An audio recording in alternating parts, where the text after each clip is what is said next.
What's going on, guys, and welcome back to another episode of the German Bear Podcast. And today we want to look at some risers and fallers from day 1 and 2 of the 2022 NFL Combine. We will specifically focus on the position groups that are a big need for the Bears this offseason, and with that I mean the wide receivers and the offensive linemen. So let's get right into day 1. Day 1 was all about the tight ends, wide receivers, and the quarterbacks. And the first wide receiver I want to talk about is George Pickens from Georgia.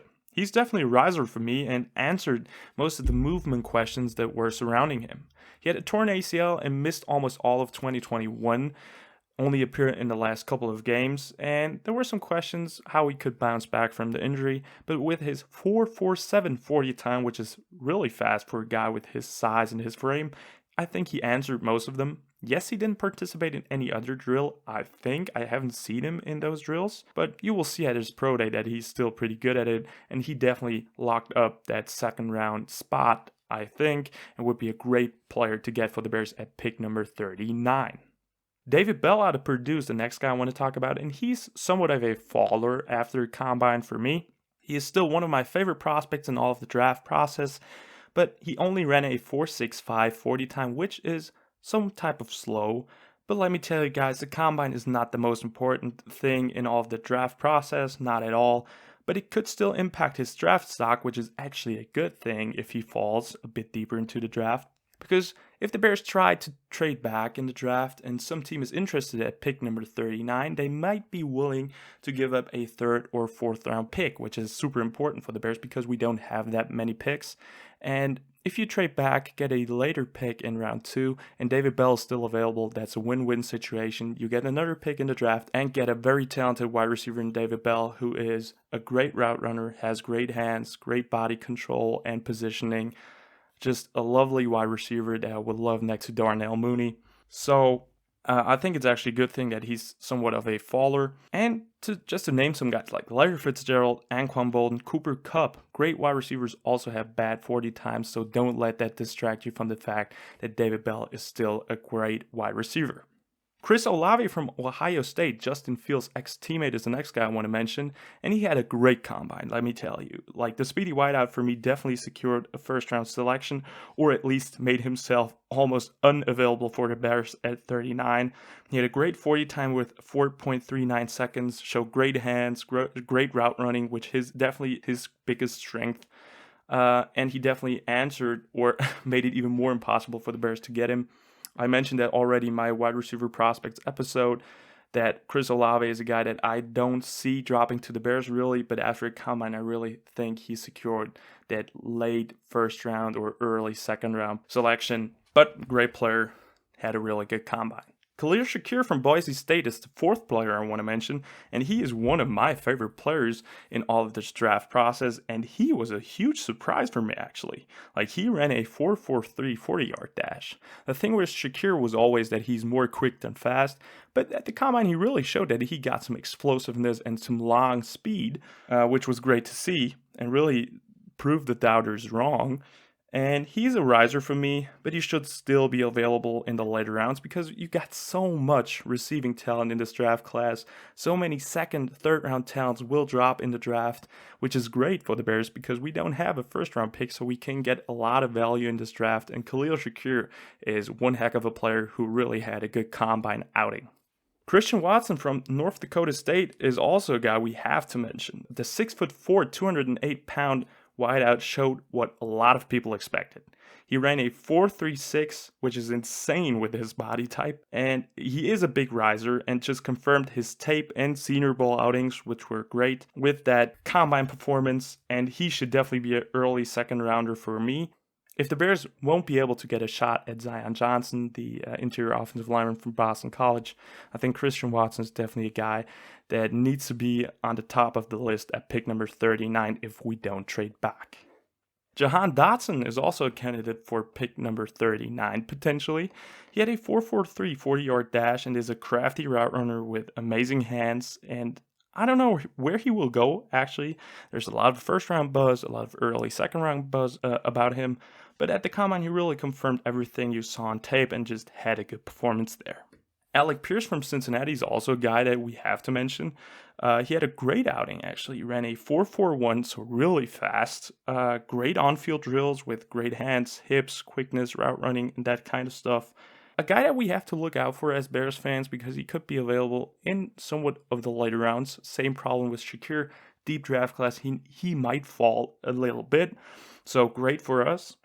And the last guy I want to mention is Bo Melton from Rutgers, 5'11", 189 pounds wide receiver. I haven't talked about him a lot, but I think he had actually a good Senior Bowl outing. That's where he really caught my attention. Talented late round player that really helped his stock. He ran a blazing fast 4.34 40-yard dash, which is amazing. And he could be an early on gadget player, a guy that can just work as a distraction downfield because he's so fast. He can be a deep threat. A really good special teams player. He can work as a returner, which would be great as well. And he has a guy with lots of developmental upside. So that wraps up day one for me. Lots of great wide receivers. Super blazing fast 40 times. I think that was a new record. Or I think they set a new record. Or was it only with unofficial times? But nonetheless, great performances. Lots of promising players. But now let's move on to day two, which was all about the offensive line. And the first thing I want to mention is it was great to see Chris Morgan, the Bears' new offensive line coach, there to get an up-close look at these prospects. I think he was coordinating the wave drill where you have several important movements of an offensive line displayed. And it was great to see him there, and he got an up-close look, which will hopefully impact our decision in the draft.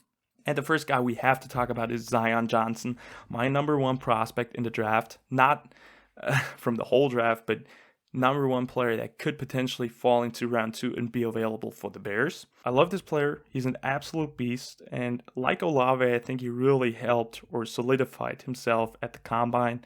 He had the most reps at the bench press with a 32, was a very smooth mover with great explosiveness in all of those movement drills, ran a 5.18 in the 40-yard dash, which is a good time, and his stock definitely went up. It made it even harder for the Bears to get him, which is super sad. And he's gaining a lot of first-round buzz lately. Amazing player. I would love the Bears to get him at 39, but it's really in doubt if he's still available at that spot right now.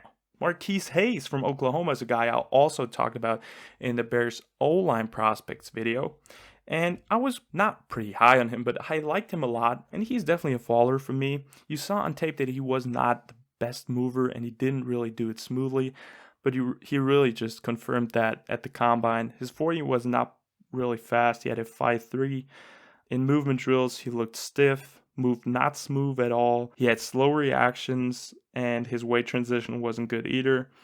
He can still win with a big frame and strength, but that's not what the Bears are looking for. They want a thinner, lighter, and faster offensive lineman, and Marquise Hayes doesn't fit the mold at all, so he's definitely a faller for me. He might still be worth a pickup in the later rounds, but not in the earlier rounds, so to speak, round 3, round 4, maybe round 5 or 6. Kellen Diesch is a standout player from Arizona State. He definitely caught my eye at the combine. I haven't looked into him at all. Like, I've watched a lot of interior offensive linemen, but not offensive tackles. But that guy definitely fits the mold that Ryan Poles is looking for. He mentioned before the combine that he wants lighter, more athletic linemen, and he really showed that. Diesch had a great 40 time with 4.89, looked super smooth, had quick change of directions, fast footwork, and a guy that the Bears should definitely consider in the draft. I don't know where he's really projected. I think he can go in round 3, potentially round 4, a very interesting option as well.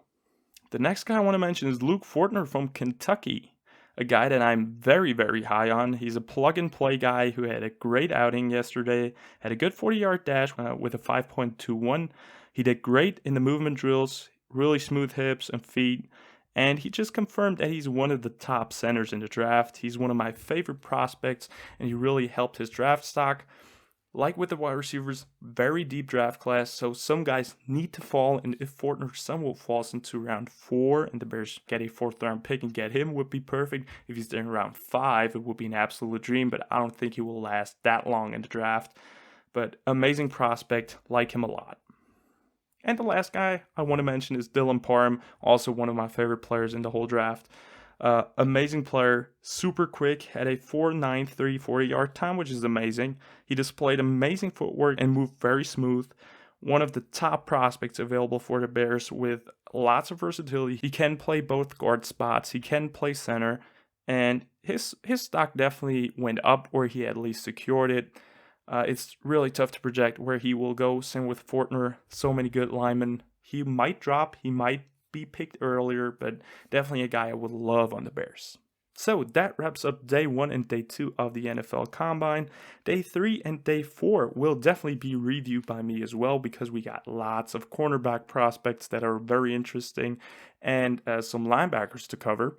And after that, the mock draft 1.0 is finally coming up right after the Combine is finished. I'm so excited for the mock draft. So many great players, but it will definitely drop before free agency starts. And that wraps up the video, guys. I hope you enjoyed it. Like and subscribe for more Bears content. Check out Instagram for the latest news. And as always, guys, bear down.